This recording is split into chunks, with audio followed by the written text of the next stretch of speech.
Good morning, नमस्कार, आदाब, सत श्री अकाल, वेलकम, सुस्वागतम सभी लोगों का। क्लास लाइव हो चुकी है। ठीक 11:17 अब हुए हैं। तारीख आपको पता है। दिस इज 17 मई 2022। आज 17 मई 2022 है। क्लास पूरी तरीके से लाइव है। आप सभी लोगों का स्वागत, इस्तकबाल, अभिनंदन।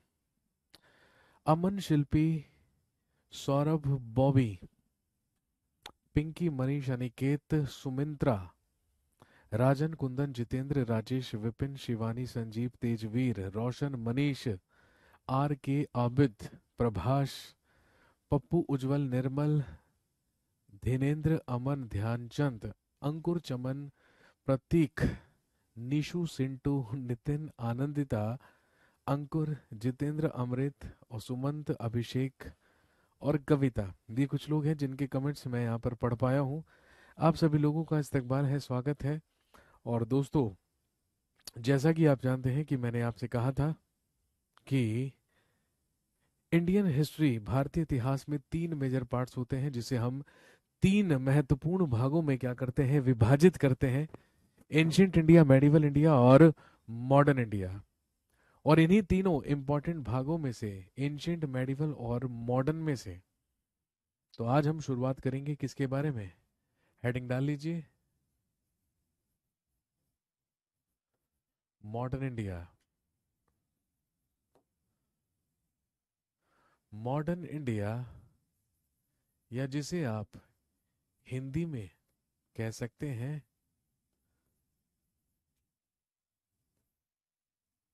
आधुनिक भारत। आज हम शुरू करेंगे पढ़ना मॉडर्न इंडिया या आधुनिक भारत के बारे में। और यदि हम मॉडर्न इंडिया की बात करते हैं, यदि हम आधुनिक भारत के बारे में बात करते हैं, तो ध्यान रखेंगे 1707 ईस्वी से लेकर 1947 तक का जो पीरियड है, 1707 से लेकर 1947 तक का जो पीरियड है, 1707 ईस्वी से लेकर 1947 तक का जो पीरियड है, इसी को क्या कहा जाता है? इसी को कहा जाता है मॉडर्न इंडिया, आधुनिक भारत। यदि हम आधुनिक भारत की शुरुआत की बात करें, तो दोस्तों ध्यान रखेंगे, आधुनिक भारत की शुरुआत 1707 ईस्वी में होती है, मुगल बादशाह औरंगजेब की डेथ से या औरंगजेब की मृत्यु से। और औरंगजेब की मृत्यु से लेकर ध्यान रखेंगे 1947 यानी कि भारत की स्वतंत्रता तक, यानी कि भारत की आजादी तक का ही जो पीरियड है, उसी को हम कहते हैं मॉडर्न इंडिया, आधुनिक भारत। लेकिन ये जो आधुनिक भारत है, लेकिन ये जो मॉडर्न इंडिया है, इसको भी क्या किया गया है? 2 भागों में विभाजित किया गया है। एक 1707 ईस्वी से लेके 1885 ईस्वी तक का पीरियड, 1707 से लेकर 1885 तक का जो पीरियड होता है, इसमें हम पढ़ते हैं डाउनफॉल ऑफ मुगल्स, यानी कि मुगल साम्राज्य का पतन, राइज ऑफ ब्रिटिशर्स, यानी कि अंग्रेजों का उत्कर्ष, इसके अलावा इंडिपेंडेंट स्टेट्स, या हिंदी में लिखेंगे स्वतंत्र राज्य। पहला है डाउनफॉल ऑफ मुगल्स, दूसरा है राइज ऑफ ब्रिटिशर्स, एक है इंडिपेंडेंट स्टेट्स, इसके अलावा है रिवोल्ट ऑफ 1857। ये वो कुछ महत्वपूर्ण घटनाएं हैं जो हम किस में पढ़ते हैं? 1707 ईस्वी से लेकर 1885 ईस्वी तक पढ़ते हैं। सर, मराठा साम्राज्य कब आएगा? मराठा साम्राज्य हम इसमें पढ़ेंगे भाई, इंडिपेंडेंट स्टेट्स में। मराठा राज्य के बारे में हम इंडिपेंडेंट स्टेट्स में पढ़ेंगे।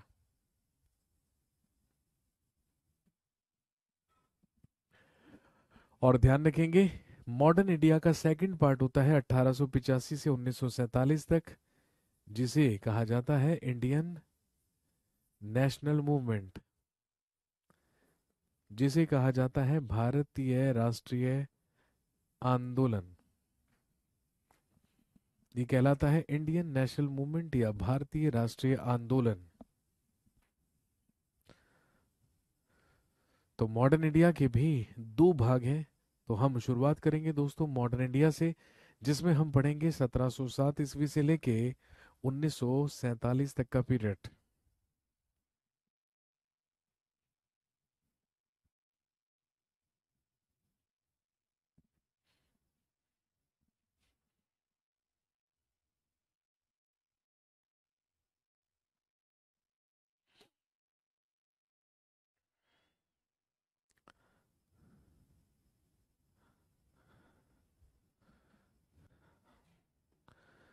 तो चलिए दोस्तों शुरुआत करते हैं मॉडर्न इंडिया आधुनिक भारत की, और जिसमें सबसे पहला टॉपिक हमें पढ़ना है।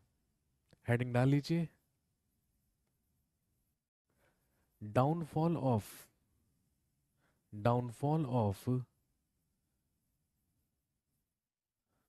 मुगल्स।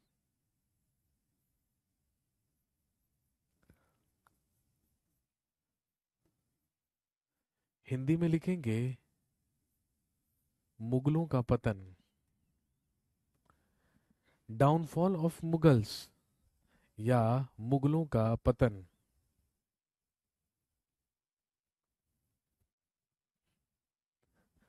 और यदि हम बात करते हैं डाउनफॉल ऑफ मुगल्स की, तो 1707 से लेकर यह पीरियड है कब तक का? 1857 तक का। 1707 ईस्वी से लेकर 1857 ईस्वी तक हम पढ़ते हैं डाउनफॉल ऑफ मुगल्स या मुगल साम्राज्य का पतन। मुगल साम्राज्य के पतन की शुरुआत 1707 ईस्वी में होती है मुगल बादशाह औरंगजेब की डेथ से, औरंगजेब की मृत्यु से। और आप जानते हैं कि औरंगजेब की मृत्यु से लेकर 1857 1857 तक का जो पीरियड है, उसी को क्या कहा जाता है? वो कहलाता है डाउनफॉल ऑफ मुगल्स या मुगल साम्राज्य का पतन। हेडिंग डाल लीजिए।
मॉडर्न इंडिया आधुनिक भारत, जिसमें सबसे पहला टॉपिक हम पढ़ रहे हैं डाउनफॉल ऑफ मुगल्स या मुगलों का पतन। ध्यान रखेंगे, इसमें हम इसमें हम 11 मुगल एम्परर्स के बारे में बात करेंगे। इसमें हम 11 मुगल बादशाहों के बारे में बात करेंगे। और इन 11 मुगल एम्परर्स को क्या कहा जाता है? ये कहलाते हैं लेटर मुगल्स, या इन्हें कहा जाता है उत्तरवर्ती मुगल बादशाह।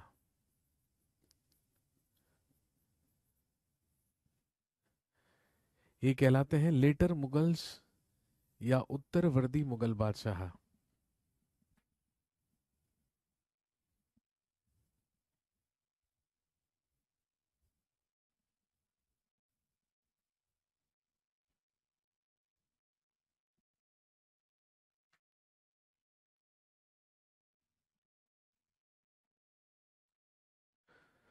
दोस्तों मॉडर्न इंडिया आधुनिक भारत की शुरुआत इतिहासकार मानते हैं कि 1707 ईस्वी से होती है।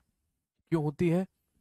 क्योंकि 1707 ईस्वी में हुई डेथ ऑफ औरंगजेब, यानी कि लिखेंगे औरंगजेब की मृत्यु।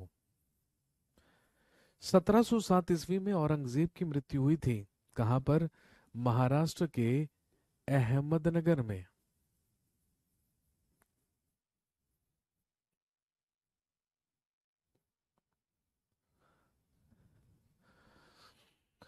1707 ईस्वी में मरा मध्यकालीन भारत या मेडिवल इंडिया का आखिरी मुगल बादशाह, जिसे हम औरंगजेब के नाम से जानते हैं। भाई ये तो आप जानते हैं ना कि हम 6 मुगल एम्पर्स, 6 मुगल बादशाहों को पढ़ते हैं मेडिवल इंडिया में, और 11 मुगल एम्पर्स को पढ़ते हैं मॉडर्न इंडिया में।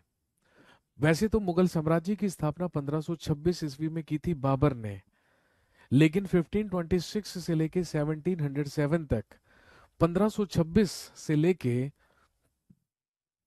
1707 ईस्वी तक के पीरियड में 6 मुगल बादशाहों ने शासन किया। बाबर, हुमायूं, अकबर, जहांगीर, शाहजहां और औरंगजेब। ये 6 मुगल बादशाहों के बाद, यानी कि औरंगजेब की मृत्यु के बाद, जब 1707 ईस्वी में औरंगजेब की डेथ हुई, तो उस समय मुगल साम्राज्य सबसे ज्यादा मजबूत, सबसे ज्यादा शक्तिशाली, सबसे ज्यादा विस्तृत और सबसे ज्यादा संपन्न था। ऐसा इतिहासकार बताते हैं कि उस समय मुगल साम्राज्य के अधीन 21 राज्य, 21 प्रांत या 21 सूबे हुआ करते थे, और लगभग पूरे के पूरे हिंदुस्तान पर मुगलों का अधिकार था, केवल कुछ तटवर्ती क्षेत्रों को छोड़कर, जहां पर पुर्तगालियों की जो शक्ति है वो स्थापित हो चुकी थी। 1707 ईस्वी में जब औरंगजेब मरा, तो औरंगजेब के 3 बेटे जीवित थे।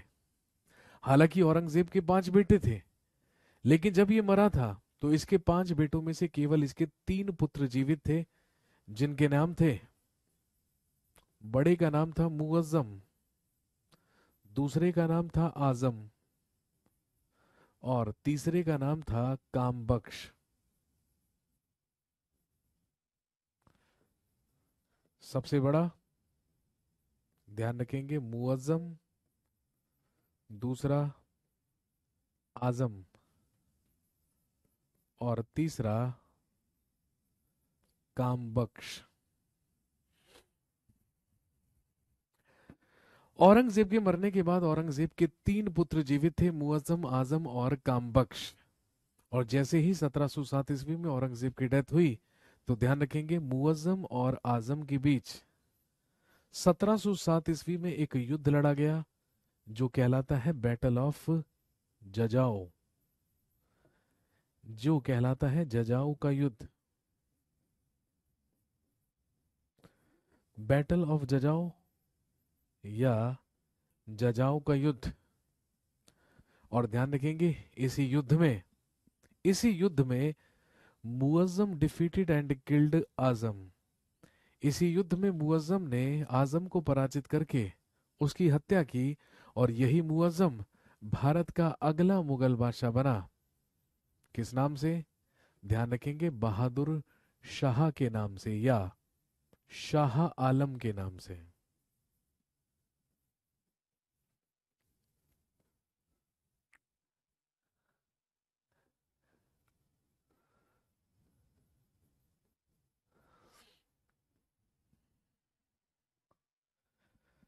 जजाओं के युद्ध में अपने भाई आजम को पराजित करके, उसकी हत्या करके, भारत का अगला मुगल बादशाह बना बहादुर शाह या शाह आलम। 1707 ईस्वी से लेके 1712 ईस्वी तक, यानी कि 5 साल, 5 वर्ष तक भारत का मुगल बादशाह रहा बहादुर शाह या शाह आलम। और इसके बाद लिखेंगे इन 1709,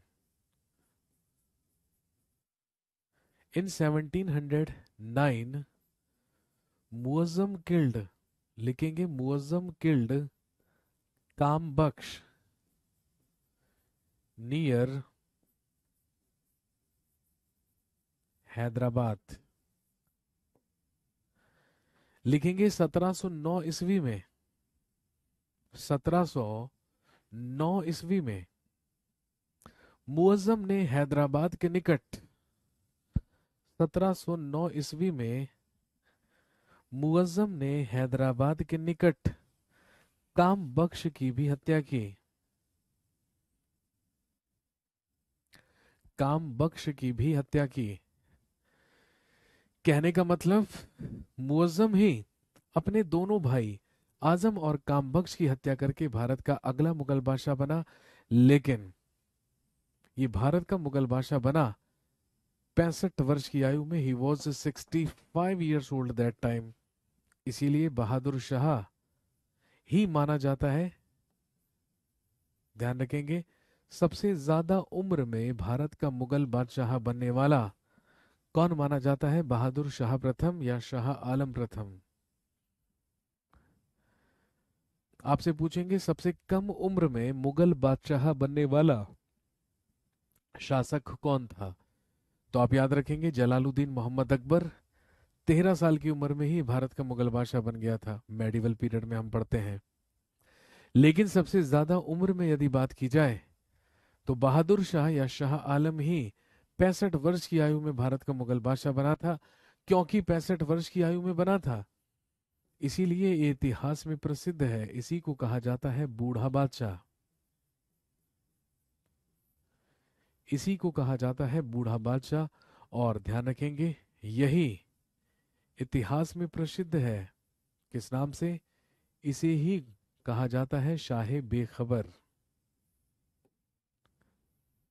यही शाहे बेखबर के नाम से भी प्रसिद्ध है।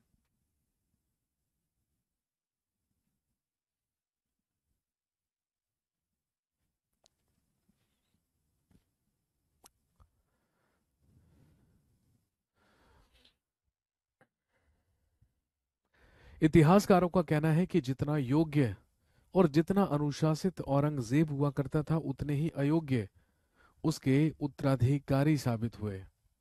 और आप अच्छी तरीके से जानते हैं कि वो मुगल साम्राज्य जो अपनी वैभवता, अपनी संपन्नता, अपनी शक्ति के लिए पूरे के पूरे विश्व में विख्यात था, पूरे के पूरे वर्ल्ड में फेमस था, वो ताश के पत्तों की तरह बिखर गया क्योंकि औरंगजेब के उत्तराधिकारी उसे संभाल नहीं सके। जो मुगल साम्राज्य के पतन होने का सबसे बड़ा रीजन है, सबसे बड़ा कारण है। मुगल साम्राज्य का पतन क्यों हुआ? सबसे पहला और सबसे महत्वपूर्ण कारण है औरंगजेब के उत्तराधिकारियों का अयोग्य होना। और एक योग्य लीडरशिप प्रदान ना कर पाना किसको? मुगल साम्राज्य को, मुगल डायनेस्टी को। ये सबसे बड़ा रीजन था मुगल साम्राज्य के पतन का। हालांकि इसके अलावा भी और कई रीजंस थे, जैसे यूरोपियन शक्तियों का उदय और उनका मजबूत होना, उनका पावरफुल होना। क्योंकि हम सब जानते हैं मुगलों के ही समकालीन यहाँ पर यूरोपियन पावर्स भी अपने क्या कर रही थी? पैर जमा रही थी। पहले वो केवल और केवल यहाँ पर व्यापारी हुआ करते थे, लेकिन व्यापारी या व्यापार करने के साथ साथ उन्होंने यहाँ पर अपने प्रशासन को भी मजबूत किया, अपने एडमिनिस्ट्रेशन को भी क्या किया? स्ट्रॉन्ग किया।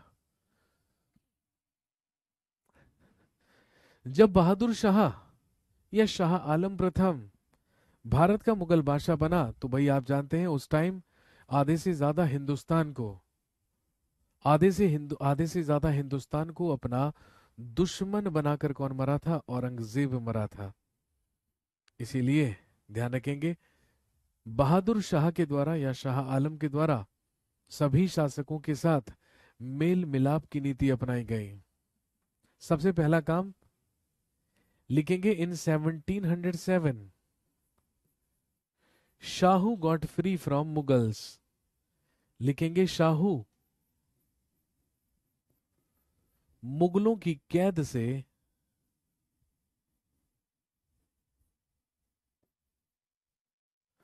मुक्त किया गया। Shahu got free from Mughals. Shahu को मुगलों की कैद से मुक्त किया गया। अब आप सोचेंगे ये शाहू कौन है? तो ध्यान रखेंगे Shahu was grandson of Shivaji.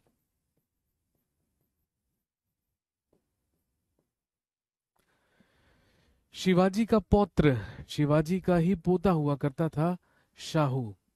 कभी औरंगजेब ने अपने शासनकाल में शाहू को गिरफ्तार कर लिया था और पिछले 18 साल से छत्रपति शिवाजी महाराज का ही एक उत्तराधिकारी, उनका पोता, मुगलों की कैद में था। लेकिन जैसे ही भारत का मुगल बादशाह बना बहादुर शाह या शाह आलम, तो मराठाओं की तरफ से इस पर राजनीतिक दबाव बनाया गया और मराठाओं ने कहा कि आप हमारे उत्तराधिकारी को मुक्त कीजिए।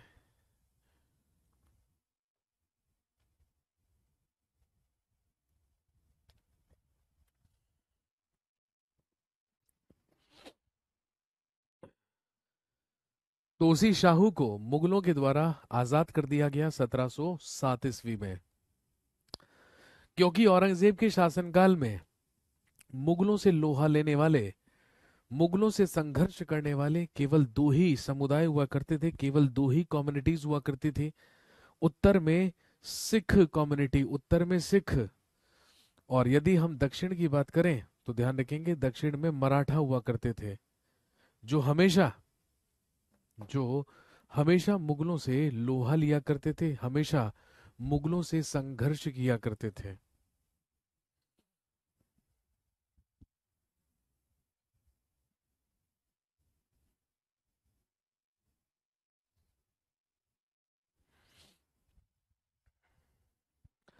तो सबसे पहला काम तो ये किया गया 1707 ईस्वी में, शाहू को मुगलों की कैद से आजाद कर दिया गया, क्योंकि शाहू मुगलों की कैद में लंबे समय से था।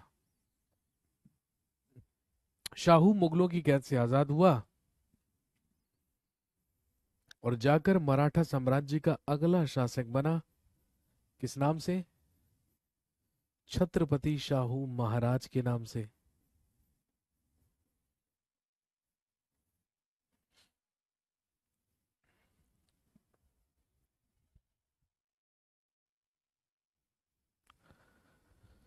1707 ईस्वी में ही, भाई मुगलों से मैंने कहा संघर्ष करने वाली दूसरी कम्युनिटी हुआ करती थी सिख कम्युनिटी, जो उत्तर में सिख समुदाय था, सिख कम्युनिटी थी। सिखों के ही अंतिम गुरु हुआ करते थे जिनका नाम था गुरु गोबिंद सिंह, और गुरु गोबिंद सिंह ही सिखों की सेना या सिखों की जो आर्मी थी उसका नेतृत्व किया करते थे। बहादुर शाह या शाह आलम सिखों से भी कोई बैर नहीं रखना चाहता था, इसीलिए 1707 ईस्वी में इसने महाराजा, सॉरी, गुरु गोबिंद सिंह के साथ भी क्या की? संधि की। उनके साथ भी इसने ट्रीटी की और उनके साथ भी मेल मिलाप की नीति अपनाई। लेकिन अगले ही साल 1708 ईस्वी में,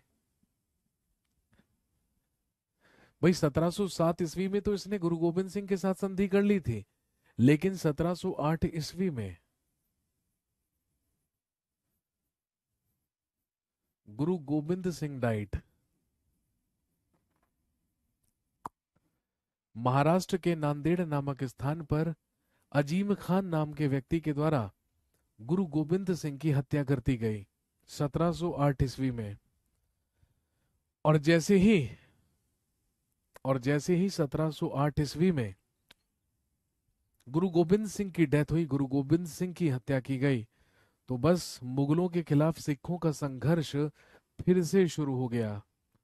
और गुरु गोबिंद सिंह के डेथ के बाद, गुरु गोबिंद सिंह के मरने के बाद, तो ध्यान रखेंगे सिखों की सेना का नेतृत्व गुरु गोबिंद सिंह के ही एक सेवक ने संभाला, जिनका नाम था बंदा सिंह बहादुर। और अब सिखों के खिलाफ, और से अब मुगलों के खिलाफ जो सिखों का संघर्ष था वो शुरू किया बंदा सिंह बहादुर ने। नाम सुना होगा आपने बंदा बहादुर का।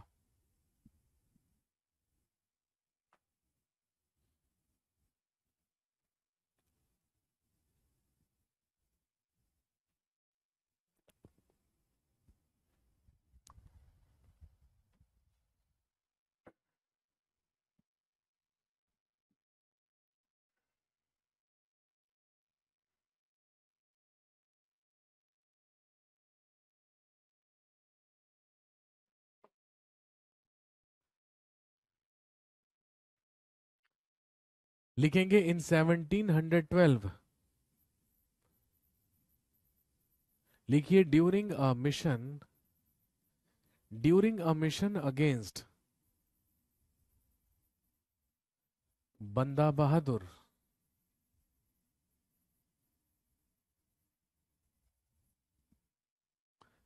लिखिए 1712 ईस्वी में बंदा बहादुर के खिलाफ एक अभियान के दौरान इन 1712 ड्यूरिंग अ मिशन अगेंस्ट बंदा बहादुर या बंदा बहादुर के विरुद्ध एक अभियान के दौरान। लिखिए बहादुर शाह डाइड।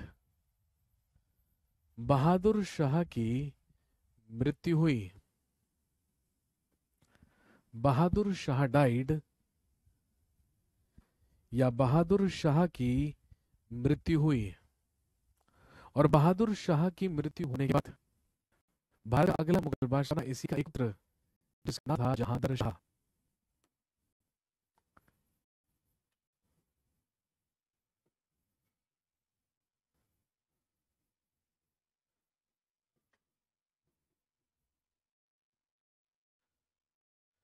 1712 से लेकर 1713 मात्र एक वर्ष के लिए भारत का अगला मुगल बादशाह बन गया जहांगीर शाह। भारत का अगला मुगल बादशाह बना जहांगीर शाह, जो इतिहास में प्रसिद्ध है किस नाम से? तो ध्यान रखेंगे लंपट मूर्ख के नाम से। यही इतिहास में कहलाता है लंपट मूर्ख।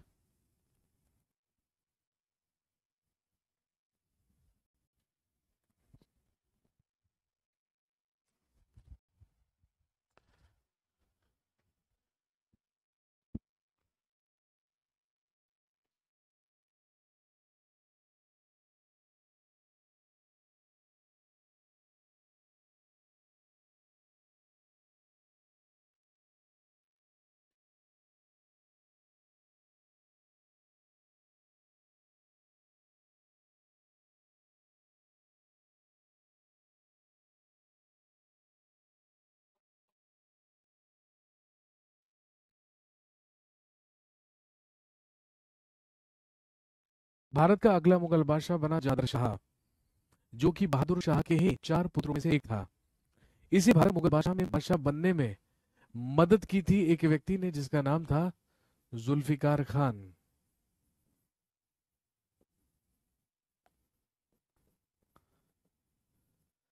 कभी मुगल बादशाह औरंगजेब के शासनकाल में औरंगजेब का वजीर या औरंगजेब का ही प्रधानमंत्री हुआ करता था असद खान।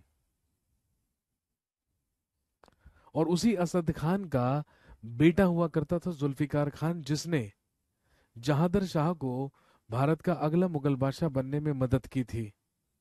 इसीलिए जहांगीर शाह ने खुश होकर जुल्फिकार खान को ही अपना वजीर नियुक्त कर लिया।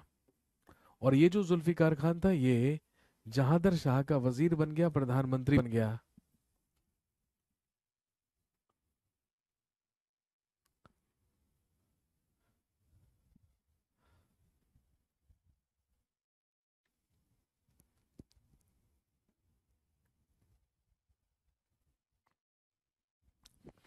कहने का मतलब, क्योंकि अयोग्य था जहांगीर शाह, इसीलिए केवल और केवल नाम का मुगल बादशाह बनकर रह गया जहांगीर शाह। सारे के सारे डिसीजंस प्रैक्टिकली कौन लेने लगा? जुल्फिकार खान लेने लगा। कहने का मतलब केवल नाम का मुगल बादशाह था जहांगीर शाह, लेकिन प्रैक्टिकली सारी की सारी पावर्स किसके हाथ में थी?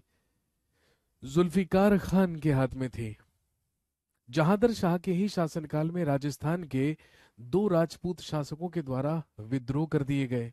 एक राजस्थान के आमेर का शासक हुआ करता था जय सिंह, और एक जोधपुर का मारवाड़। ये तो पता होगा आपको, जोधपुर को ही पहले क्या कहा जाता था? मारवाड़ कहा जाता था।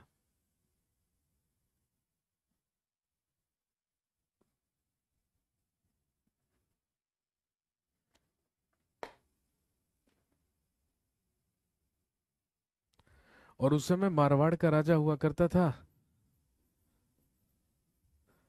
अजीत सिंह।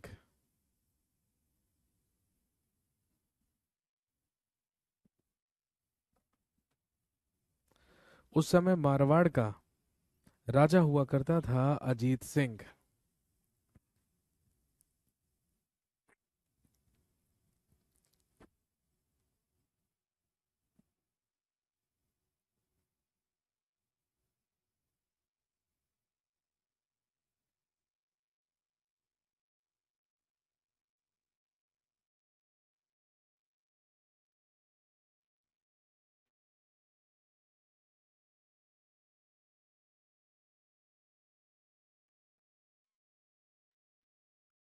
जब भारत का मुगल बादशाह बना जहांदर शाह,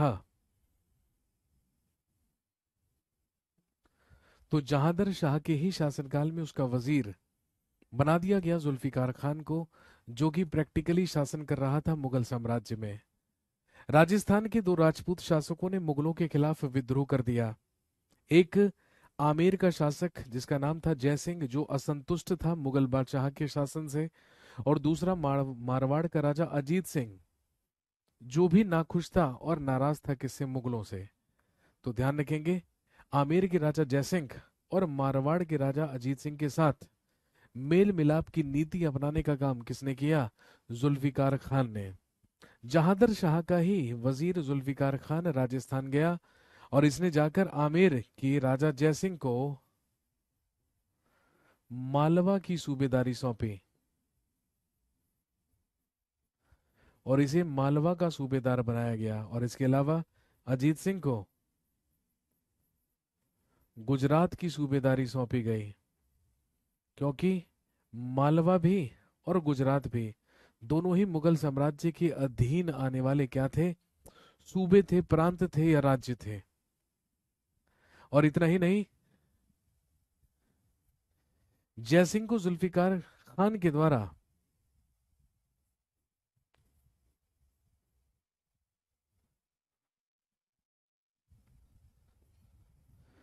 मिर्जा और सवाई की उपाधि दी गई। जुल्फिकार खान ने ही जयसिंह को मालवा की सूबेदारी देकर मिर्जा और सवाई की उपाधि दी और अजीत सिंह को गुजरात की सूबेदारी सौंपकर इसे महाराजा की उपाधि दी गई। पहले के शासक केवल उपाधियों से ही खुश हो जाया करते थे।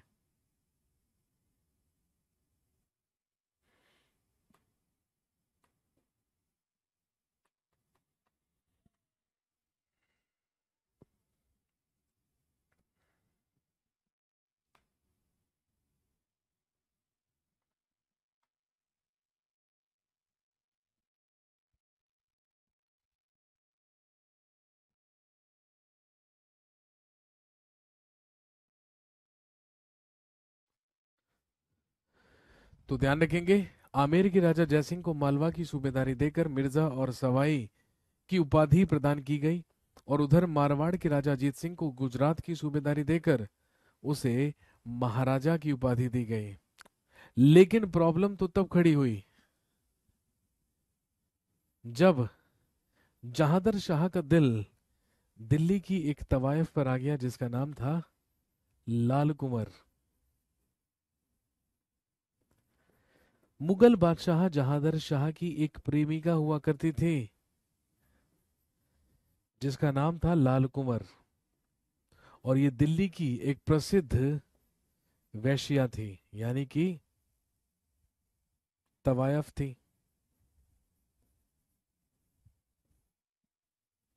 दिल्ली की एक प्रसिद्ध तवायफ वैश्या हुआ करती थी लाल कुंवर, और जो मुगल बादशाह जहांदर शाह हुआ करता था ये लाल कुंवर से ही मोहब्बत कर बैठा। और इसका नतीजा ये हुआ कि ये लाल कुंवर के साथ विवाह करके लाल कुंवर को दिल्ली के लाल किले में ले आया। और इस लाल कुंवर के जितने भी रिलेटिव्स, जितने भी रिश्तेदार हुआ करते थे, सारे के सारे लोग मंत्री बनाकर जहांदर शाह के द्वारा मुगल दरबार में नियुक्त कर दिए गए। और जब ऐसा हुआ तो इस बात की चिंता हुई मुगल फैमिली के बाकी शहजादों को, बाकी राजकुमारों को। और सबको लगा कि यदि जहादर शाह इसी तरीके से लंपट रहेगा किसके ऊपर, लाल कुंवर के ऊपर, तो मुगल साम्राज्य का पतन वक्त से पहले हो जाएगा। तो ध्यान रखेंगे, जहादर शाह का ही एक भतीजा हुआ करता था जिसका नाम था फर्रुखशियर। उसी फर्रुखशियर ने मुगल दरबार में दो भाइयों से मदद ली जिनके नाम थे अब्दुल्ला खान और हुसैन अली खान। मुगल दरबार में ही दो भाई काम किया करते थे जिनके नाम थे, या जो इतिहास में प्रसिद्ध है सैयद ब्रदर्स के नाम से।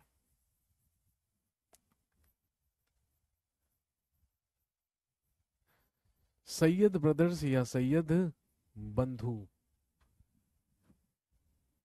बड़ा भाई, बड़ा भाई था अब्दुल्ला खान, जो कि इलाहाबाद का सूबेदार हुआ करता था। छोटा भाई था हुसैन अली खान,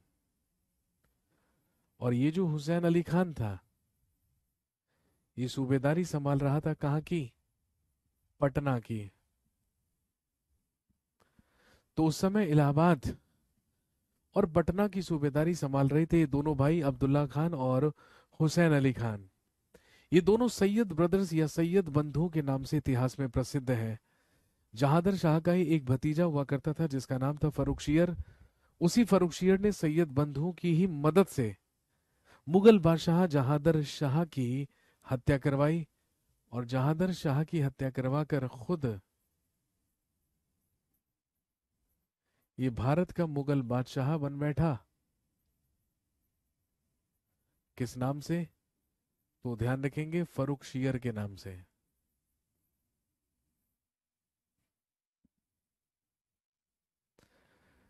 भारत का अगला मुगल बादशाह बना फर्रुखशियर, जो कि 1713 ईस्वी से लेके 1719 ईस्वी तक भारत का मुगल बादशाह बना। ये कहलाता है फर्रुखशियर।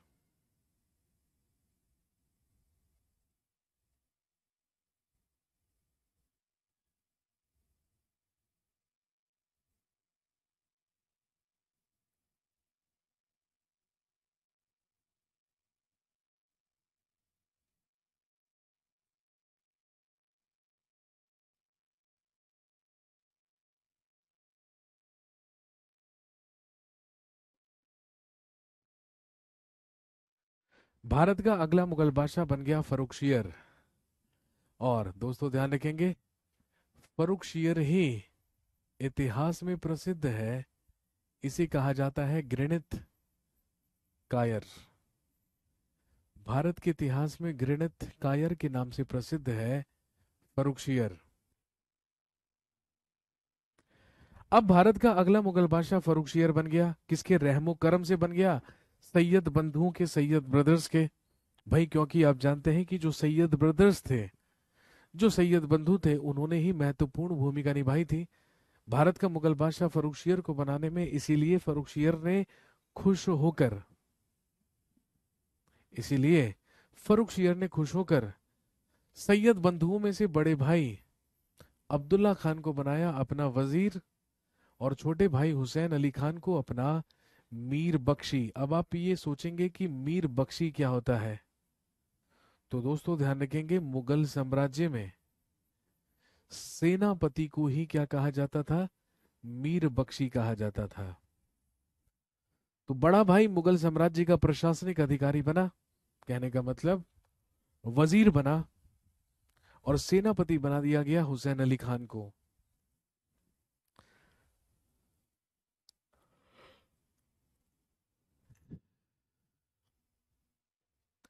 और इसके बाद शासनकाल शुरू हुआ मुगल बादशाह फर्रुखशियर का। फर्रुखशियर के शासनकाल में दो महत्वपूर्ण काम हुए।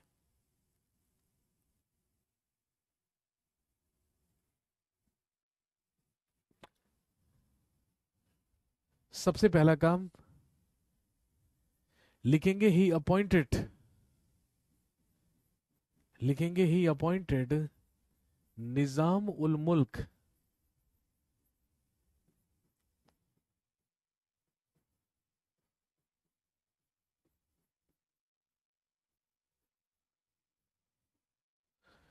लिखेंगे ही अपॉइंटेड निजाम उल मुल्क एज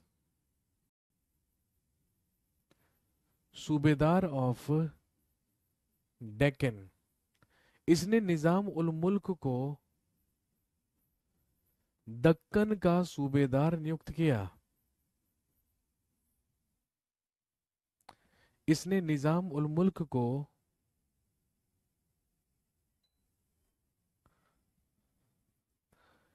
इसने निजाम उल मुल्क को दक्कन का सूबेदार नियुक्त किया।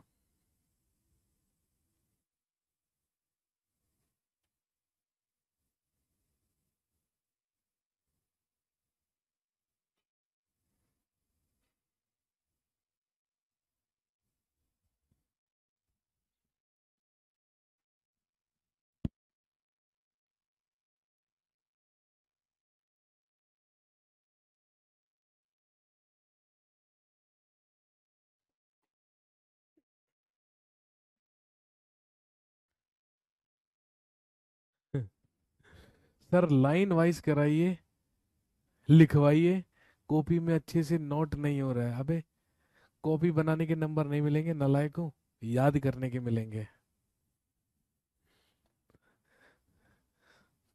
कॉपी में लिखवाइए। स्कूल स्कूल में दोबारा से छठी सातवीं आठवीं पढ़िए। छठी में पढ़ना एंशियंट इंडिया, सातवीं में पढ़ना मेडिवल इंडिया, और फिर आठवीं में पढ़ना मॉडर्न इंडिया। यहाँ कंपटीशन की तरफ तैयारी करवाई जाती है भाई, नोटबुक नहीं भरवाई जाती है ना। और किसी से यदि क्लास नोट्स नहीं बनाए जा रहे हैं तो भैया मत बनाइए क्लास नोट्स, है ना। फ्लिपकार्ट पर हिस्ट्री स्पेशल क्लास नोट्स की बुक आती है मेरी, वो मंगा लीजिए।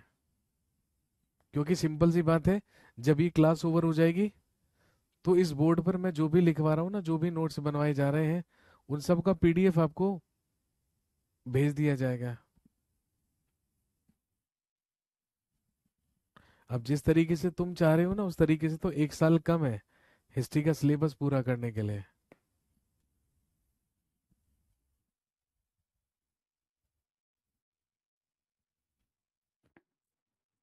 और इस बात को ध्यान में रखना, मैं यहाँ पे जो भी पढ़ा रहा हूँ ना, वो कहानी मैं अपने घर से बनाकर नहीं लाया हूँ, वो इतिहास के हर किताब में लिखी है ना। लेकिन आज तक इसीलिए समझ में नहीं आई बात, क्योंकि सारा का सारा ध्यान केवल लिखने पर होता है, समझने पर नहीं होता है, पढ़ने पर नहीं होता है।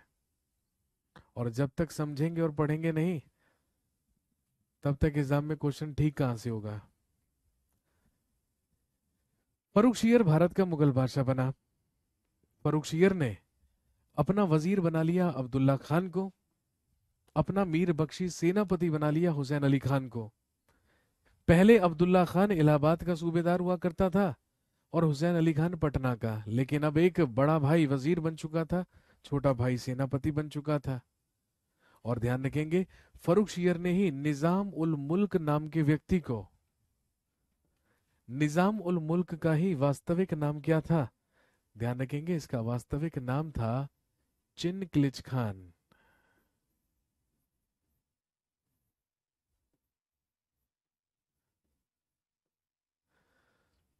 फर्रुखशियर ने निजाम उल मुल्क को या चिनक्लिच खान को दक्कन का सूबेदार नियुक्त किया। दक्कन का मतलब डेक्कन, है ना। दक्कन दक्षिण भारत के जो सूबे हुआ करते थे, वहां का सूबेदार बना दिया गया किसको? निजाम उल मुल्क को। सिखों का संघर्ष अभी भी मुगलों के साथ जारी था, लेकिन फाइनली लिखेंगे इन 1716, 1716 ईस्वी में Farrukhsiyar gave Farrukhsiyar gave capital punishment to Banda बहादुर।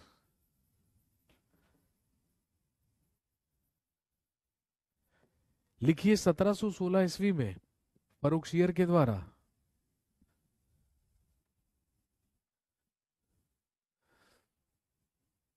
1716 ईस्वी में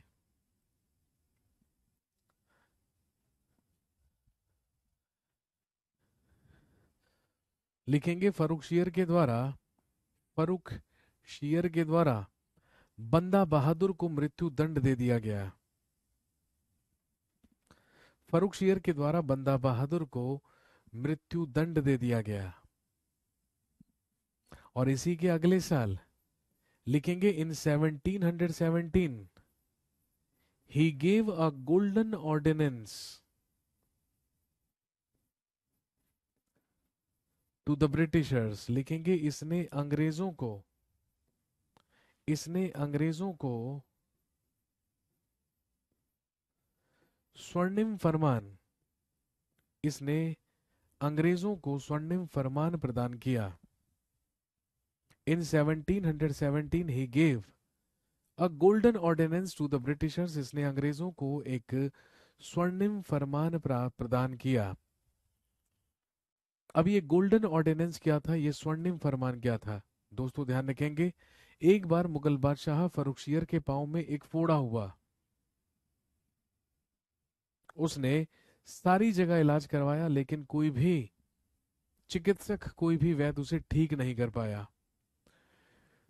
फिर फर्रुखशियर के ही दरबार में एक अंग्रेज सर्जन आया और उसने ये दावा किया कि वो मुगल बादशाह फर्रुखशियर को ठीक कर सकता है। उसी अंग्रेज सर्जन ने फर्रुखशियर के पांव की सर्जरी करवाई और यह सर्जरी की और सर्जरी करके उसके फोड़े पर चीरा लगाकर पेट्रोलियम जेली अप्लाई कर दी। और सिर्फ पेट्रोलियम जेली लगाने से ही पूरी तरीके से भला चंगा हो गया मुगल बादशाह फर्रुखशियर। और इस बात से वो इतना ज्यादा खुश हुआ कि उसने खुशी खुशी में अंग्रेजों को पूरे के पूरे बंगाल में जहां मर्जी फैक्ट्री लगाकर व्यापार करने की अनुमति दे दी, और जिसके लिए उन्हें कोई भी मुगलों को टैक्स नहीं देना पड़ेगा। कहने का मतलब ये गोल्डन ऑर्डिनेंस, ये स्वर्णिम फरमान बंगाल में एक कर मुक्त व्यापार करने का क्या था? आदेश पत्र था। तो आप लिख सकते हैं that was a tax free trade permit for Britishers in Bengal. ये बंगाल में अंग्रेजों का कर मुक्त व्यापार करने का अधिकार था।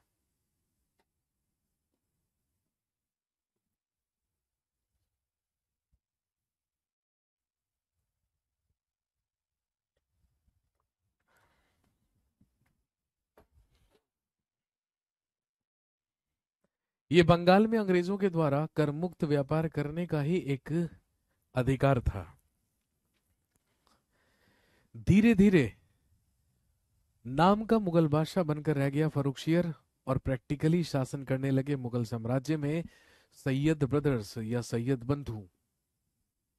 अब फर्रुखशियर को सैयद बंधुओं से इनसिक्योरिटी होने लगी और वो स्ट्रेटेजी बनाने लगा किसी तरीके से सैयद बंधुओं की हत्या करवाकर इनसे छुटकारा पाया जाए, इनसे निजात पाया जाए। यही स्ट्रेटेजी वहां पर सैयद बंधु भी बना रहे थे, क्योंकि सैयद बंधु भी अब जानते थे कि अब ये मुगल बादशाह अपने कंट्रोल में, अपने नियंत्रण में नहीं रहा। इसीलिए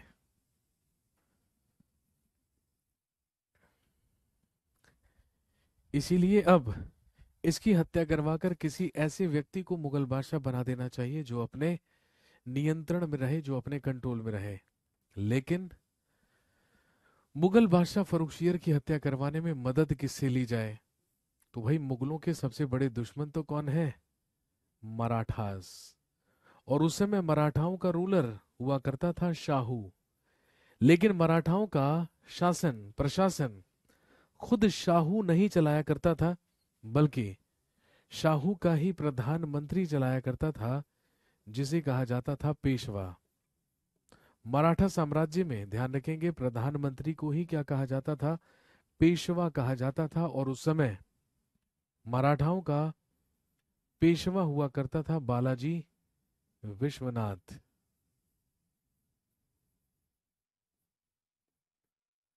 उस समय मराठाओं का पेशवा हुआ करता था बालाजी विश्वनाथ। इसीलिए बालाजी विश्वनाथ के ही साथ सैयद बंधुओं ने एक संधि करी 1719 ईस्वी में, जो कहलाती है दिल्ली की संधि, ट्रीटी ऑफ दिल्ली। दिल्ली की संधि बालाजी विश्वनाथ और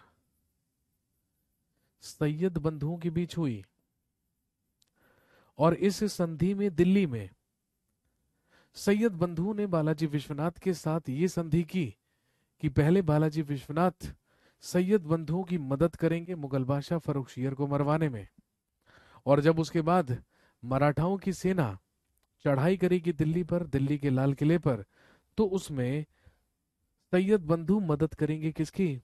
मराठाओं के। ये संधि दोनों के बीच हुई, दोनों पक्षों के बीच हुई। और दोस्तों ध्यान रखेंगे, लिखिए आफ्टर दैट इन 1719, लिखेंगे 1719 में, इन 1719, 1719 में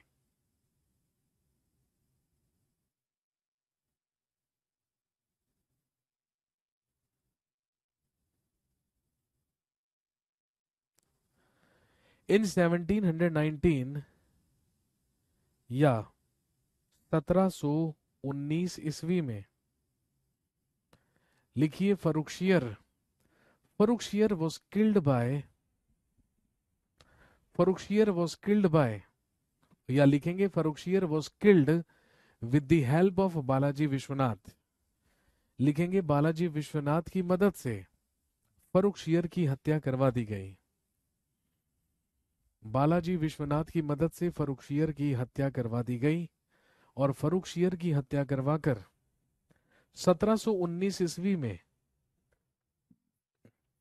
भारत का अगला मुगल बादशाह बनाया गया रफी उद दरजात को।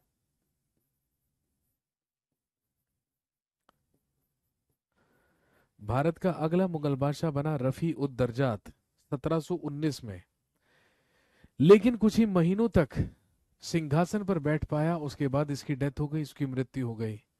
इसके मरने के बाद इसी के भाई को 1719 में भारत का अगला मुगल बादशाह बनाया गया।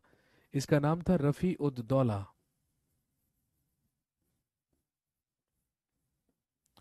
इसका नाम था रफी उद दौला, और ध्यान रखेंगे जो रफी उद दौला था, ये शाहजहां सेकंड के नाम से या शाहजहां द्वितीय के नाम से भारत का अगला मुगल बादशाह बना। लेकिन कुछ ही महीनों तक ये भी शासन कर पाया और इसकी भी डेथ हो गई। और इसके मरने के बाद मुगल परिवार, मुगल फैमिली के ही एक और व्यक्ति को सैयद बंधुओं ने भारत का मुगल बादशाह बनाया। इसका नाम था मोहम्मद शाह।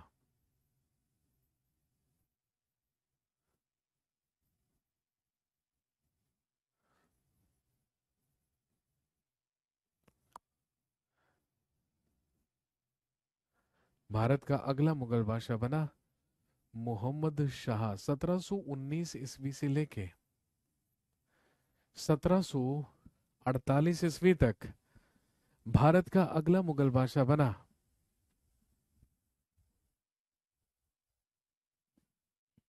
मोहम्मद शाह। और दोस्तों ध्यान रखेंगे, मोहम्मद शाह ही इतिहास में प्रसिद्ध है, इसी को कहा जाता है रंगीला बादशाह। ये इतिहास में प्रसिद्ध है मोहम्मद शाह रंगीला के नाम से।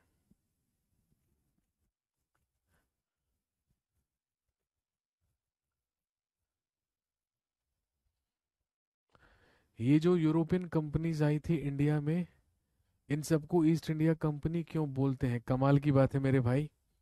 हम टॉपिक पढ़ रहे हैं डाउनफॉल ऑफ मुगल्स, है ना, और आप सवाल कर रहे हैं यूरोपियन कंपनीज का।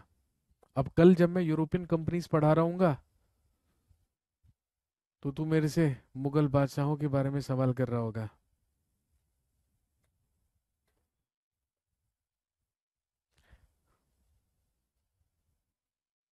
बस यही गलती है जो सारे के सारे स्टूडेंट्स करते हैं तैयारी करते हुए। तो चलिए आज के लिए हम इतना ही रखते हैं। कल आपसे मुलाकात होगी दोबारा, और मुझे याद दिलाइएगा, हम पढ़ेंगे कहाँ से? मोहम्मद शाह रंगीला से, जो भारत का मुगल बादशाह 1719 से लेके 1748 ईस्वी तक रहा था। चलिए, thank you very much, have a nice day.